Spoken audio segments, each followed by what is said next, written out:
Hello, Longhorns! It's Chuck Harris here from the Texas X's, and we're back for another lunchtime lecture. As always, big thanks to those of you who made a donation when you registered. You are supporting the good work of your alumni association, and every penny counts. This month is a topic that's familiar, but I confess I've never given window shopping much thought, unless you're talking Aubrey Hepburn and breakfast at Tiffany's. I've passed many a store window in my travels and usually just turn my head and hope my wife didn't see something she couldn't live without. Turns out there's a lot going on behind the scenes. Professor Sara Stewart Stevens is going to educate us all today with a lecture called The Principles and Elements of Design in Brick-and-Mortar Retail Window Displays. She is a program director for UT's Division of Textiles and Apparel. She's had a long career in the fashion industry as a buyer, wholesaler, visual display artist, and store manager. Sara got her master's degree right here on the 40 acres and has now been teaching for 9 years. She also has an amazing personal story, which you can read about in the May-June issue of the Alcalde, where she is featured as one of the most recent winners of the Texas 10 Award. Please welcome, live, in color, and on display, Sara Stewart Stevens. All right. Hello, everyone. I am trying to get my video to work here, and I may ask Courtney to support me with that. I hope everyone's doing well. Thank you for including me in today's lecture. I'm super excited to be here with you today. And Courtney, if you will just let me know when I am up. So what a warm welcome. I was so honored to be a member of the Texas 10 this year. And if you had the opportunity to read that article, there are some sneak peeks about my life in there. One of which, and you can read about it in the article, is that I have a slight speech impediment. And so I'm going to attempt to speak clearly today. If there are any questions that come up in the chat, if you can just I can reiterate, or Patricia can share with me that I need to repeat something, I'm happy to do that. As mentioned, this is a lesson on store windows and display today. And while this may seem like a bit of a jump, given the last year that we've had of challenges and trauma and deaths, really, globally, the impacts are so widespread. As the world begins to open up, I thought it would be really fun to share something that was lighthearted and could give us some hope, and that today's lecture is meant to do just that. As mentioned before, I'll just give a brief intro. I have a master's degree from the Division of Textiles and Apparel. It's in Textiles and Apparel Technology, and I'm now an assistant professor of practice and the academic program director for the Division of Textiles and Apparel. Many of you may not have even heard of the Division of Textiles and Apparel, and so hopefully today this can be your intro to us. We are a hidden gem in the School of Human Ecology, which sits in the College of Natural Sciences. While that may seem like a circuitous route, we are well placed. Our students get a background in fiber science and material science before they split off into a track of design or merchandising. So we're really science, art, commerce, and people, a wonderful boutique program with only about 160 students at this point. So we are welcoming recruits if you know anyone who may be a good fit for our program. I'm a mom of a teenager, a cat, and a dog, and tongue cancer survivor. And y'all, look how many schools I've attended. Austin High, A&M, bombed at A&Ms. Went to ACC, got my grades up to get back into UT. Left UT, graduated OU with a degree in environmental geography, came back to UT, and in the fall we'll be starting state eds for a Ed-D program for a doctorate of education in higher ed and leadership.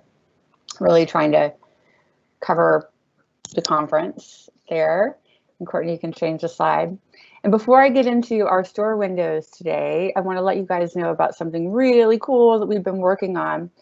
My mentor and colleague, Nancy Prito, it spearheads and directs a program called UT and NYC. We've worked collaboratively to launch a coloring book for programmatic expenses and scholarships for our UT and NYC program. You can check it out. I know y'all are going to get some links to the book and the UT and NYC program where to purchase the book for scholarships in your follow-up email. The book is, as you may see here, acknowledging our visiting professor and fashion icon, Iris Apfel. Did y'all know she's a UT visiting professor? Well, she is, and our students get to learn directly from her and her colleagues in the fashion industry about what it really takes to be successful, starting from the ground up, apprenticing, interning, learning to work with your hands. And this is one of the cover of the book and the second to the last page of the book, where you can see that we have Bevo and the tower. And this is a great gift for all alums and friends. Wanted to give this a shout out. If y'all are interested in checking it out, you'll have the link to do so soon. Okay, how we're going to start. I know I said we're starting with the program today is going to be about store windows, but I wanted us to all think about that shopping in a retail space, a brick and mortar physical space, is not just about the windows.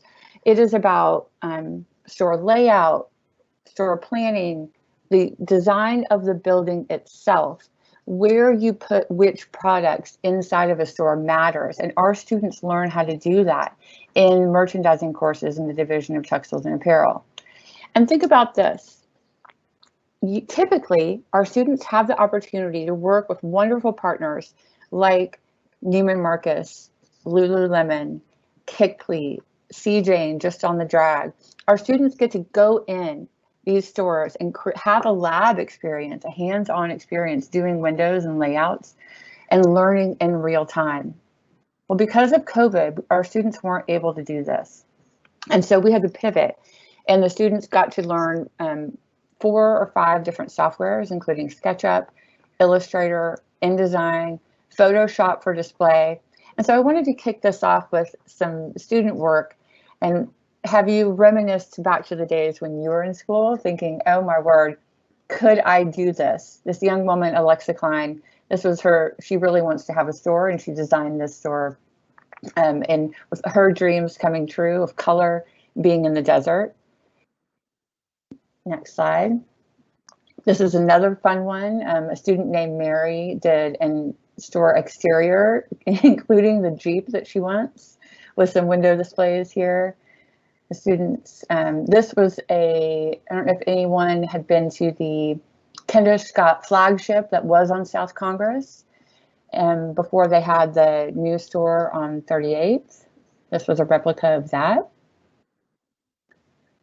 This is a wall display, an interior wall display for apparel, footwear, and accessories. I mean, look at the level of detail, y'all. These students really, while they missed being in Neiman Marcus, obviously, they're going to have certain skills, this cohort, that are really elevated beyond their counterparts because of the digital opportunity that they had. And we are going to implement this digital training back into a post-COVID content delivery for these students.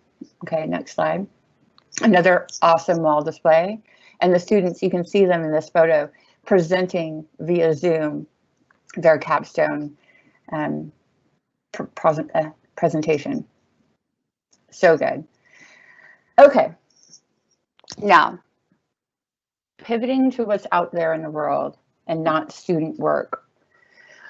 When we think of store windows, yes, we think of product, but we also need to think about what's happening in the world around us. Store windows are really reflective of the goodness you can see here, or the challenges that we are undergoing in the world at the time. And stores can determine if they want to connect with their consumer by sharing a message of, we're in this together, joy, hope. And that's what Bergdorf Goodman did here with their holiday windows. Knowing that we were all in a really tough spot for holiday 2020, Bergdorf Goodman, look at this, had no product in the windows. It was just a message to the community that here we are all in this together, sharing joy, sharing goodness. Next slide. Kindness, unity, again, Bergdorf Goodman's windows. Next slide. And this takes us back to thinking historically, what were windows used for in historic times, in a World War II landscape? Buy that extra bond. You are making this possible, right? We're all in this together. Or, and instead of during the moment, if you can go to the next slide, thinking after the experience, where we go. So after World War I, look at the glitz and the glam and the dinner garments that are displayed here in this really ornate 1920s window. I wanted to use these two slides to really get us in a headspace for where we're going to go next. So let's think about it. We have some dynamic pre-COVID windows. We have 4 or 5 slides here of where life was before we came to a halt. Dynamic, glitz, glam. We weren't even thinking that anything was perfect. Courtney, just keep going. These are all Bergdorf Goodman windows. They really are the creme de la creme. And if you haven't been there for holiday or looked at any of them, their making of videos online, check them out. Want us to think about post-COVID, where are we going to go? I really think consumers are hungry for going back to that in-store experience. Once we're all vaccinated, we are tired of being on our computers. We're tired of being on Zoom. We're tired of being on Teams. Bless this opportunity is so wonderful, but we also want to be out there touching and feeling and in community with people. So thinking through this new brick and mortar consumer experience, I want you to be equipped with a few key terms for when you're observing windows and you can think if something is good or not. How are you going to be able to determine that? Well, good is really subjective here. So I put it in quotes because you're going to be able to determine what windows you think are good or not when you get back out into the world. And we could have a million terms at which we were going to evaluate. We're actually just going to use a few today. 3 key terms that I want you to leave this lecture with.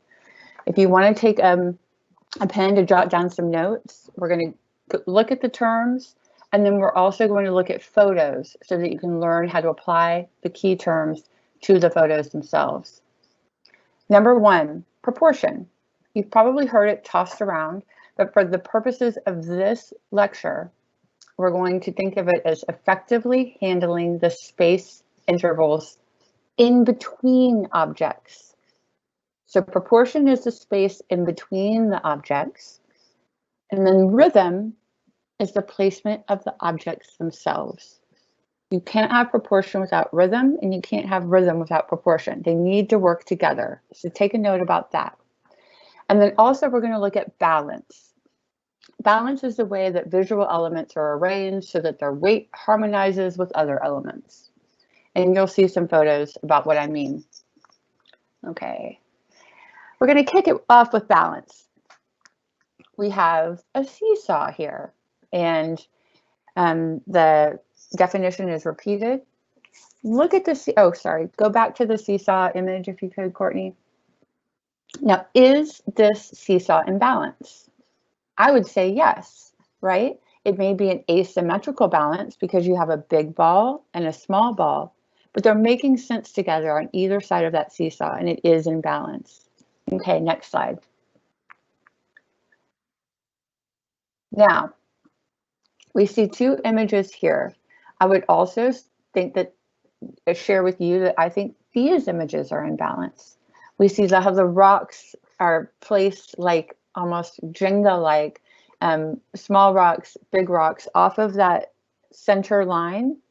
But while asymmetrical, they're maintaining balance and nothing is falling off.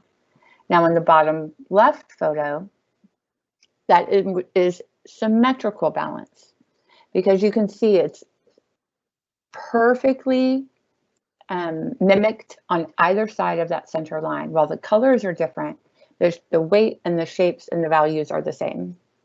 Now, how does this apply to a store window? Let's look. I have drawn the orange lines at the center of the images for all the balance photos. So if you want to check this out, this is an Hermes window, and to the left and the right of that center line, you see that there's more product on one side than the other. Now, I wish we had a 2-hour lecture and I could get into color and line, but we're not going to today. And those of you who know about color know that there's a lot going on here. But for balance, you see that the garments are pulled. Pardon me.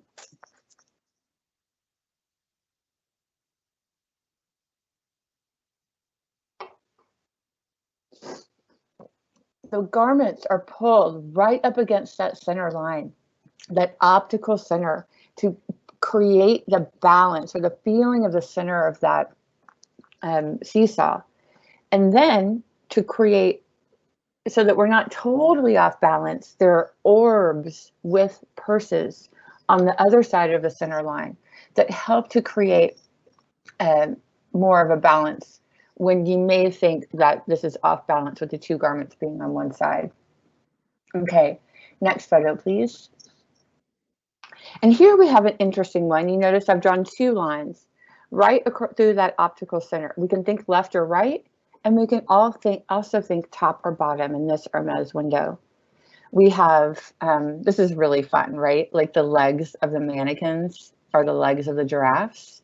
So we know that this is intended to be fun. It's intended to bring a smile to your face. We can think about it scientifically, but at the end of the day, this is supposed to be fun and get you in the store. So we can think about balance here, left and right, up and down. I think the heads of the giraffe and the head of the giraffe that particularly goes through the ceiling, that is really neat because the weight of the male mannequin on the floor is offset by the idea of that giraffe head going through the ceiling. Okay, next slide. I thought this was a really fun one for balance. There are the garments that are human size on human forms that you can see. And then because though there is such weight in that bottom right, we also have art that is drawn up to the left to have fun and joy and play with the balance. And also when we get into proportion photos, we can talk through how that stair step leads the eye to the suits. Okay, next photo. I wanted to end each section with a photo of student work when we were able to work in stores. This was a student garment from a student in the Division of Textiles and Apparel and students working on the windows. And I don't know if you can see, but they made each of those flowers by paper, made them of paper by hand, and they're all hand painted. And so the flowers are supposed to be pouring out of the window display. What I will say, and if I could talk with you now, I would ask, is this balance, or do the students have an opportunity to move some of these things up to get closer to that center line? Maybe we can talk about that after the presentation today. I would say that there's an opportunity for improvement. And they were told that at the grading period. All right, rhythm. You have to think about music when you think about rhythm. We talked about it being the placements of the objects themselves. Ba-dump, ba-dump, ba-dump. To have a good, you really have to create a song when you create a window display. If we can go to the next slide. Rhythm here, you can see how intentional and purposeful the placement of the garments is here. Next slide. Same here. This is a Gucci window. If you're wanting to learn some tricks of the trade, study Gucci because they have it nailed. We could talk about color. We could talk about line. We could look at the neon lights are rhythmic, as well as the placement of the products themselves. Ba-dump, ba-dump, ba-dump, ba-dump. Think about the song. Think about why the products are placed where they are. I find this very beautiful and rhythmic. Okay. And then here, thinking about rhythm as it applies to the student work. So again, this was student garment and students creating a window display at Neiman Marcus domain. And they did a really nice job with they found the frames at a thrift store, spray painted them and placed them with the intent of drawing the consumer's eye rhythmically towards the garment itself. And I feel like they achieved that here. Okay, I'm talking fast. There's a lot to learn. Proportion.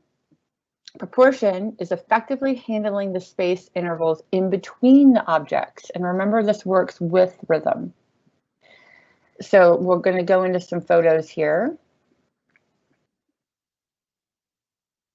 Whoa, a lot going on here. So the placement of the objects themselves, we know, is rhythm. And then the space intervals in between the objects, proportion.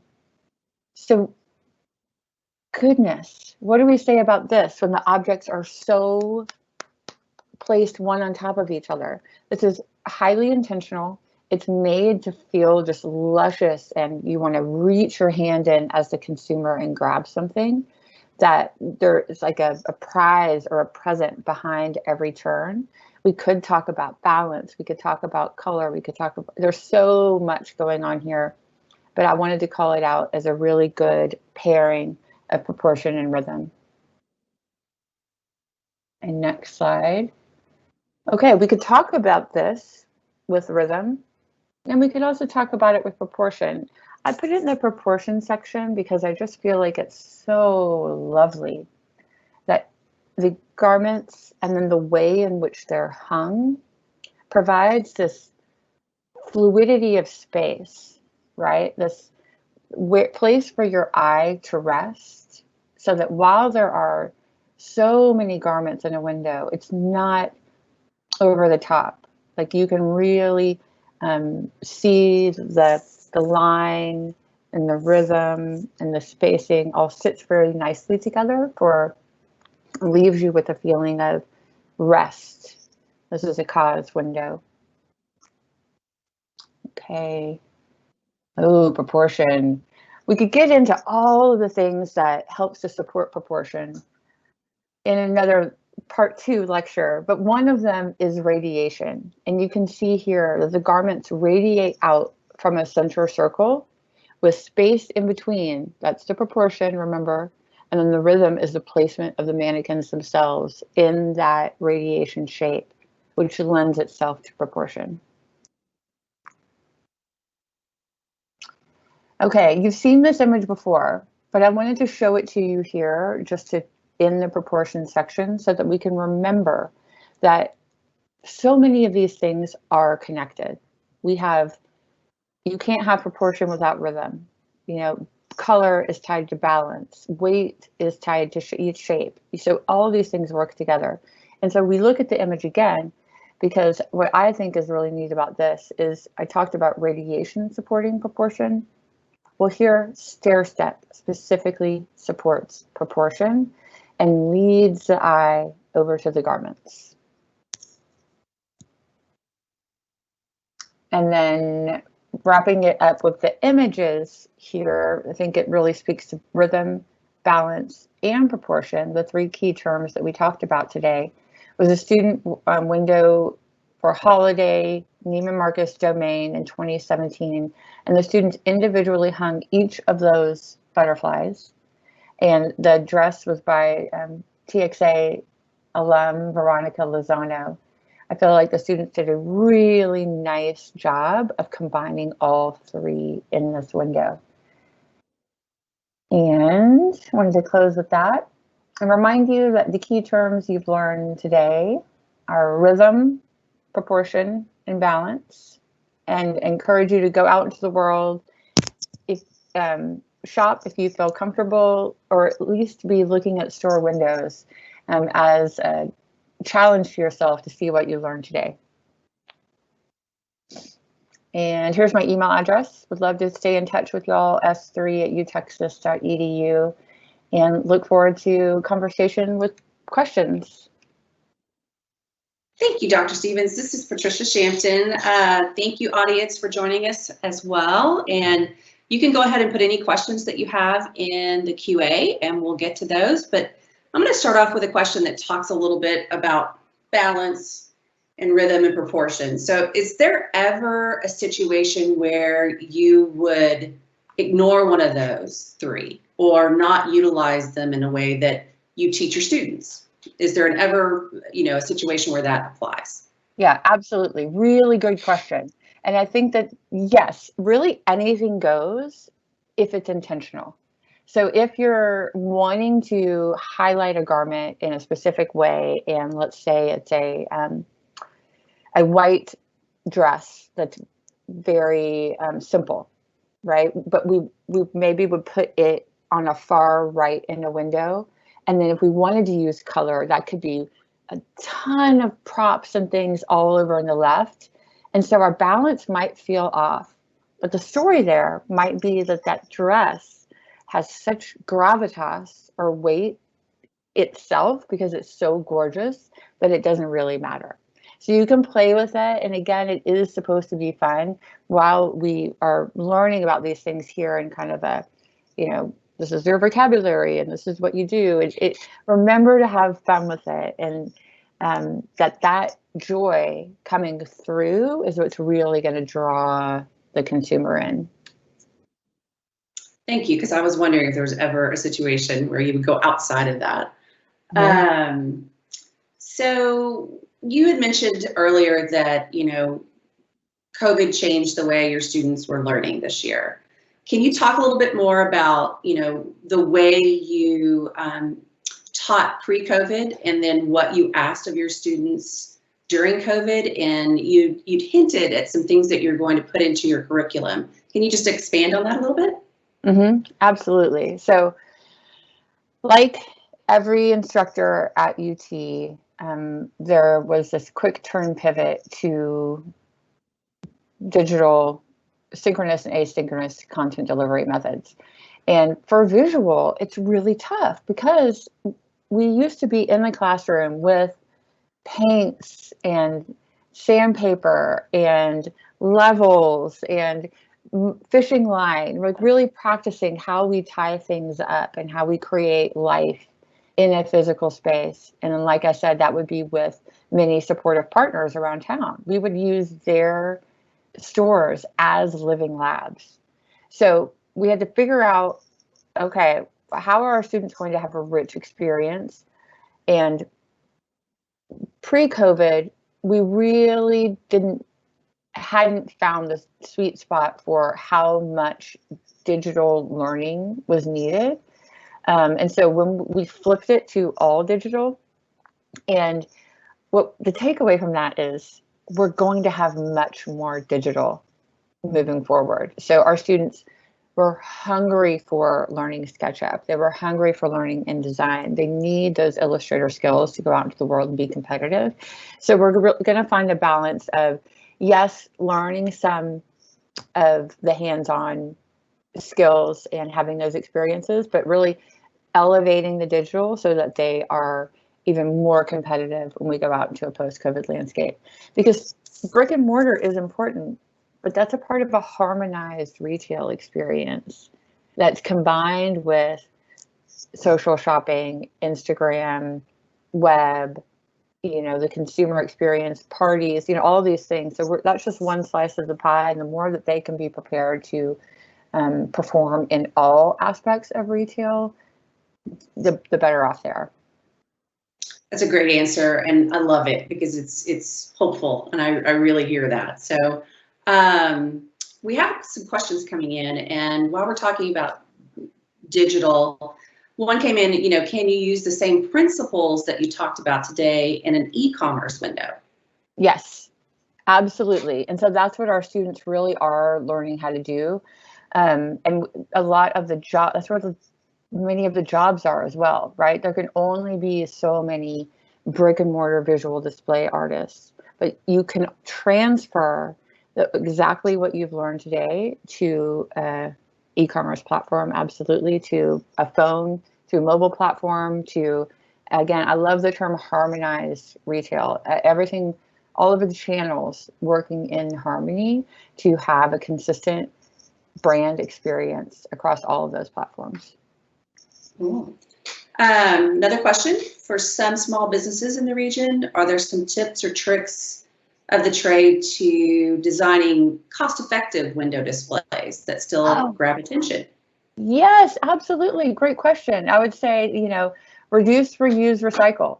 What you can find in, I'm not going to tell you to dumpster dive, but you can kind of do that. Find some clean things that you can upcycle with paints and scrubbing. And let me tell you, each individual Anthropologie store has a studio where they're physically building their beautiful window displays. And much of what they're using are reclaimed wares. Two, I think, depending on where you are in your community, partnering with a program like UT, there are students that are hungry to learn, and maybe you could set up a program where students are, you could do a student challenge, and the students could pitch to you their ideas about how to have some creative, new, innovative, and affordable store ideas, and go that direction too, because I think that'd be really fun. That's a great idea. Yeah. I know that our students have really benefited from that community support. So let's talk about mannequins just a little bit. Do you think about them in your design, or and talk a little bit about the posing and the type of mannequin and how we use them in a modern sense? Yep. I think that there is a really good way to phrase the question, Patricia, because how to use them in a modern sense is not, in my opinion, how we've used them in the past. So if you notice, most mannequins are like a size 2, and that is not reflective of the population. And so a lot of times when people look at store windows, consumers look at store windows, they don't see themselves reflected in those windows. And so we have an opportunity to have size inclusive, color inclusive mannequins that are more reflective of the population is one way to look at it. If we were trying to really connect with our population, or go the other direction. What if mannequins were more artful and abstract and didn't really have human forms, and they were actually just shapes painted hot pink or something? And so going one of those two directions, I think, is a more inclusive way to look at things. So mannequins are really expensive, and they're hard to keep good looking. And so I know if you are a store owner out there, you've likely painted and repainted your mannequins with the chips that have gone into them. So I'm really of the mind that I think it's fun to play with non-traditional human form mannequins, that we just create shapes and paint them funky colors. Or like some of the images that you saw today didn't even have mannequins. There were giraffes with legs, or clothes that were hanging from hangers, or different reclaimed animals and suitcases and things like that. So I think the sky's the limit, and don't feel constricted to the traditional fashion mannequin form. Let's see here. So we're going to go back a little bit to balance, and then I'll jump to another question. Really, this question is about, what is the order of importance between balance, proportion, and rhythm?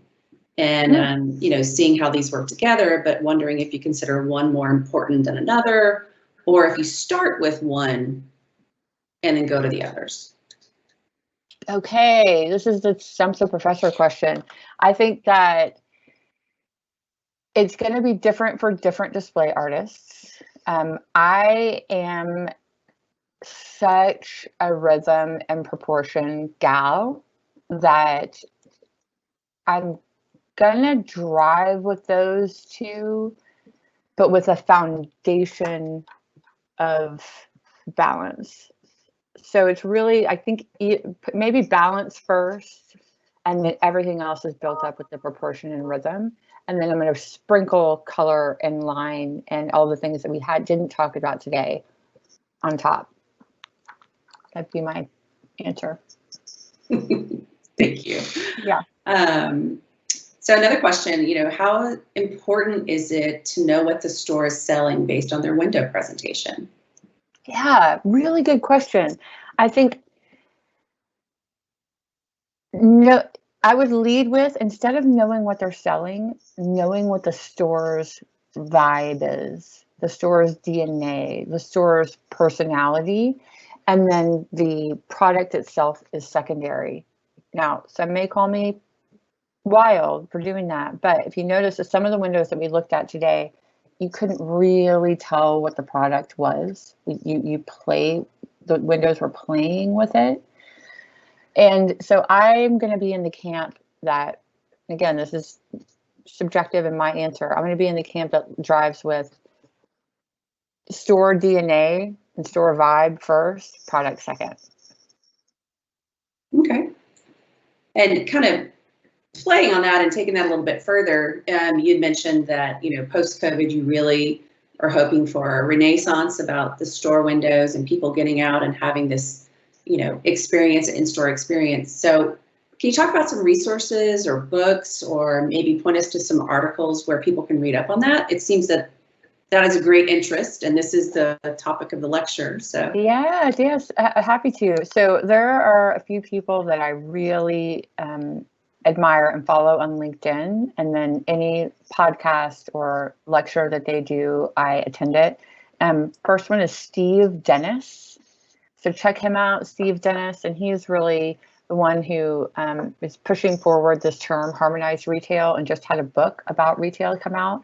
Carter Jensen is also really great, and he's got a podcast out of Minnesota about retail. And then for sure, the Business of Fashion Professional Edition, and every day there's an article coming out about the post-COVID landscape. And Business of Fashion partners with McKinsey consulting firm, and they have a pilot store where they're capturing the shopping patterns of like where consumers are going and what they're doing and how they're moving in spaces, and some really cool stuff going on. And I think check those three things out: the Business of Fashion and McKinsey's report on the direction of fashion. Steve Dennis and Carter Jensen would be top of mind.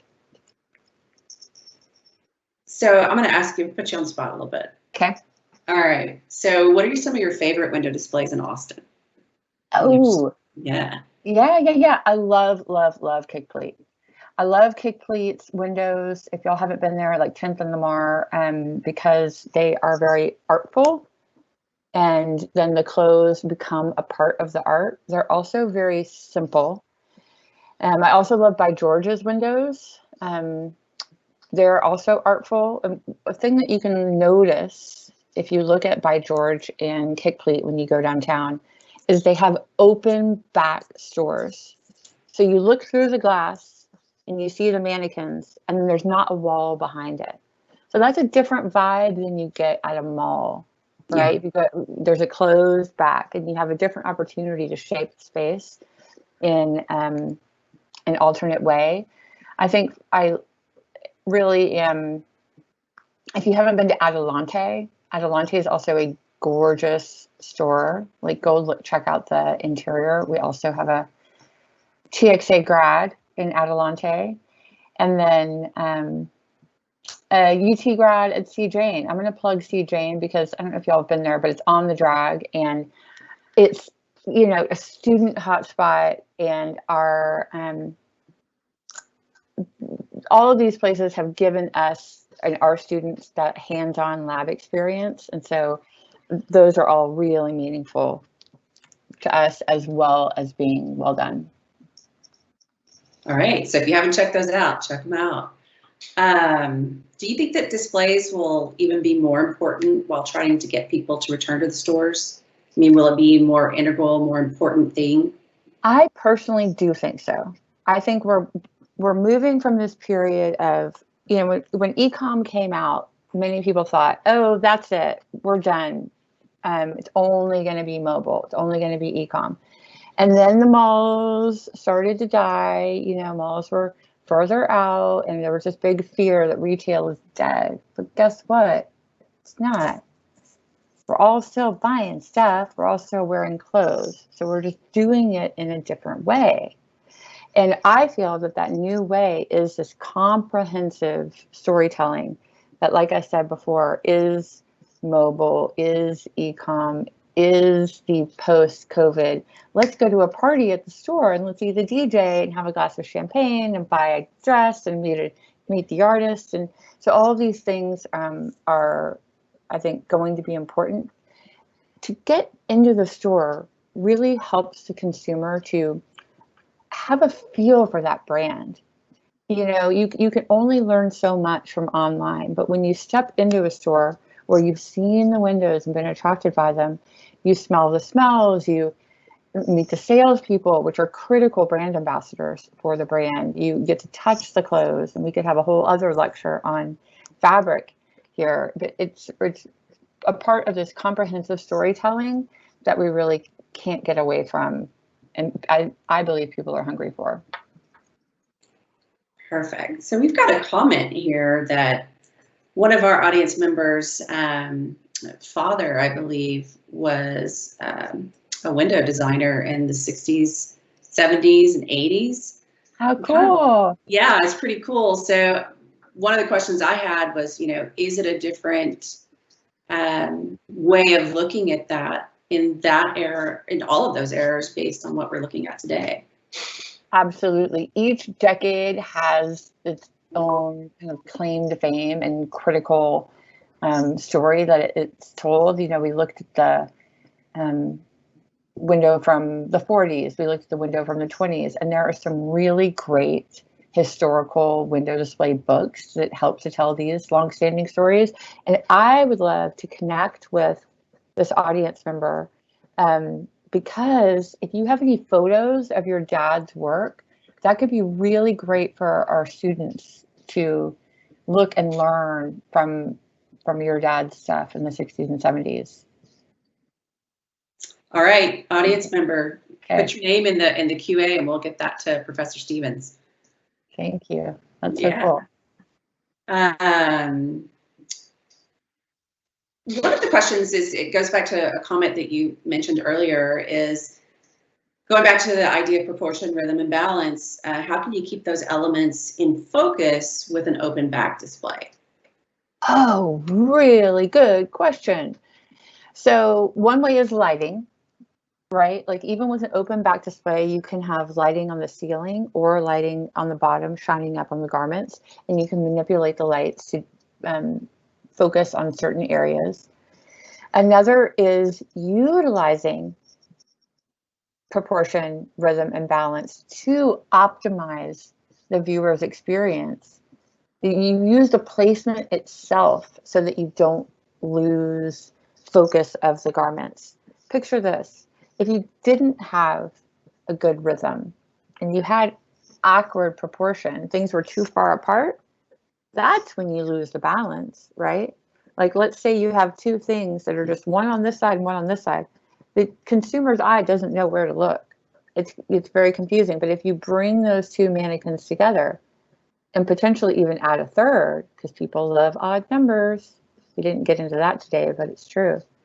If you have three, then there's a focus there, and then the consumers are really drawn into all three of the things. Where if you had two or three that were poorly placed, they would lose that focus. Yeah. Okay, we're just switching gears here. They're coming in. So any comments on the extravagant windows at Saks at Christmas? Was it whimsical in 2019? What did you think about that? This particular audience member thought that the clothes were a little bit disappointing. So, oh, in the 2019 Saks windows, I don't have them top of mind. Yeah. I am a fan of whimsical holiday windows, and I don't know if many people know, if you've seen a holiday window display in general, you do know that they are over the top, and that is the intent. And I'll go back and look at what garments were in the Saks 2019, but talk more generally about holiday windows. So oftentimes brands or stores will spend an entire year prepping for the next year's holiday windows. And so they'll spend, 90% of their budget on that 1 month of windows. Because the idea there is that, well, number one, it's a number one consumer experience time. The consumers are hungry to shop, but there's also the community goodwill piece, right? That we're coming to the end of the year, and we glad tidings, and we're going to share in this beautiful holiday experience together. So there's a lot of focus on the holiday windows and the glitz and the glam. You can look on YouTube if you're interested in this, and the making of holiday windows, and there are Saks windows and Bergdorf Goodman windows set to music, and it'll show you how they're done and the artistry behind it. There are hundreds and hundreds and hundreds of artists involved in all of those executions. Good. We've got time for about 2 more questions. So one question, it's not really a question, this is a comment by an audience member, is that they really like the retail experience, the in-store experience, but the mention was that there are big box retailers online that they don't really like. So what do you think about companies like Amazon that may not have started off in retail, starting to get into the retail business? How much time do we have? I thought that might be a good one. It's either the best question or the worst question. I acknowledge the ubiquity and what has become necessity of Amazon in our daily lives. I do not favor the lack of flavor and feeling and heart that comes with that particular shopping experience. But, if I forget my air filters, darn if I'm not gonna get them because I need them from Amazon. Now, the type of shopping experience I am transitioning to for my apparel, not just any retail, but for apparel personally, is a more you mentioned big box. So a big box store is literally a big box, right? A footprint that takes up a large amount of space and has multiple brands typically in it. And so I personally am stepping away from the big box model and going to apparel retailers that are either multi-brand retailers or individual designer shops who there is care put into how the garments are made. There is care in the window displays themselves. We understand who, where, how the garment was made, and they will have a beautiful consumer experience, likely, because there's just the clothes were made with care, the shopping experience has care, you may have to pay $15 for your shipping, but you know that you can feel good about your purchase at the end of the day. And I'm personally, that's the direction I'm going. Love it. Great answer. You had talked in the beginning about your background, and this last question is really, what made you pursue this? So when you were growing up, how did you decide that you wanted to do this for the rest of your life, or that you wanted to study this? So was there a particular moment, or was it a couple of different moments, or what happened there? What's your story? Well, I'm going to keep holding on to. I still don't know if I want to do this. Just kidding. I'm always like, well, how did I end up here? But my undergraduate degree is in environmental geography. I thought that I wanted to do something totally different, but ended up falling in love with this business. It was working in a one owner boutique. We carried 60 brands, and with, I don't know if any of y'all were ever there, but it was called Betty Sport, and it was a women's fitness apparel store at 12th and Lamar. That was my very first retail job, and just being able to explain fiber innovation to consumers, and that why this fabric wicks sweat and helps you stay cool while you run, like that science and fashion mixed together really serves my brain, like my left brain, right brain combo, and ended up coming back to UT for my master's, and there met some really wonderful mentors. KJ, who's now passed, I don't know if any of y'all had Dr. KJ, and Nancy Prito, who I hope is on the call, were really encouraging regarding the teaching piece of this. That while, you know, it's one thing to love it, but it's another thing to be able to teach it and get other people to love it too. So that's where I feel like I've spent the last 9 years really every day learning, trying to learn how to be a good teacher, because it's not for the faint of heart. And so I guess here I am. I'm here. I get to think about, talk about cool things, and meet wonderful, exciting, amazing, bright, young human beings. And so I guess I'm here to stay. That is a really good answer. And I fibbed. We have 2 more questions because we have a little bit of time. Okay. So it just came in. So one is, you know, how would you translate these 3 principles to the jewelry world, where the pieces are not as large, bold, or, you know, they can't be used in the same way as you would use apparel or clothing? Great question. So they are not used in the same way, but the same principles can be applied. So if you think about a store window for apparel, it is really large, right, to hold the mannequins. Well, if we think about jewelry, typically jewelry windows are 4-ish feet off the ground. Like, visualize walking by a Tiffany, right? Like the jewelry is lifted up so that it's closer to eye level, and it will be in a smaller box where proportion, rhythm, and balance can all be applied, but just in a more minute, condensed space. Yeah. But start paying attention to jewelry, because that is a true craft, because yes, you're doing all of this on a much smaller scale. Now, there will be, you can have a big dynamic storytelling large window for a jewelry store, but you probably wouldn't put jewelry in it. Yeah. If you did, you would create some radiation or blocking around it to really isolate that piece of jewelry. But more than anything, that could be a brand window, and then you would put your jewelry in the smaller jewelry box. Okay. And then this last question is kind of about sustainability and support. So, you know, how can one be passionate about fashion, and also, you know, they're concerned about carbon footprint of the apparel industry, and also how can we support designers in apparel while still, you know, promoting sustainability? So I know it can be really, really, really overwhelming. I mean, this is our challenge and our opportunity for the rest of our lifetime. It is what it is. There, like I said, everybody's wearing clothes and everybody's shopping.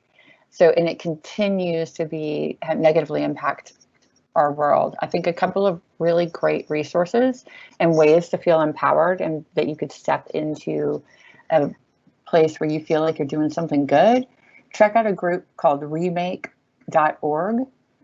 They are one that really have some calls to action where you could go to their website and say exactly the question to me. How do I participate? How do I be a force for good? What resources can I read? And they've got a wonderful reading list. I think I'm going to leave that there as a great resource for today, just because it is really comprehensive and a way to get engaged when you are feeling so overwhelmed. You could also, if you felt further called to action, become an ambassador for Remake. An example of what Remake does is right now, post-COVID, I don't know if y'all knew, or during COVID, that a lot of the big apparel brands refused to pay the factories. Right? They said, well, our customers aren't buying the clothes, so we're not going to pay for the stuff. Well, then the clothes were having to be paid for by the factories. Well, the factories oftentimes weren't. What is that cost going to go down to? It went down to the workers. So workers were fired and had to go home without. It's a terrible, terrible story, and I don't want to end on a sad note. But what I will say is that if you, I love that you brought this up. Check out Remake, because it's just one organization doing really good work. And if you feel called to action, there is a way to participate and help do things like the garment workers get paid for the good work that they've already done by an organization like Remake. Great. So thank you so much, Professor Stevens, for joining us today. I mean, your insights into window displays will definitely provide kind of a new perspective on my next shopping trip, and I definitely am ready to go out and have a retail experience. So thank you again, and thanks to everyone that participated in this month's event. We hope you can join us next month for our July lunchtime lecture with the Scenic Artist Supervisor at Texas Performing Arts, Karen Manis. Professor Manis will be discussing the research and history behind her award-winning book, The Art of the Hollywood Backdrop. Learn more and register today at texasexes.org/lunchtime lectures. Thank you again for joining us, everyone, and have a good week.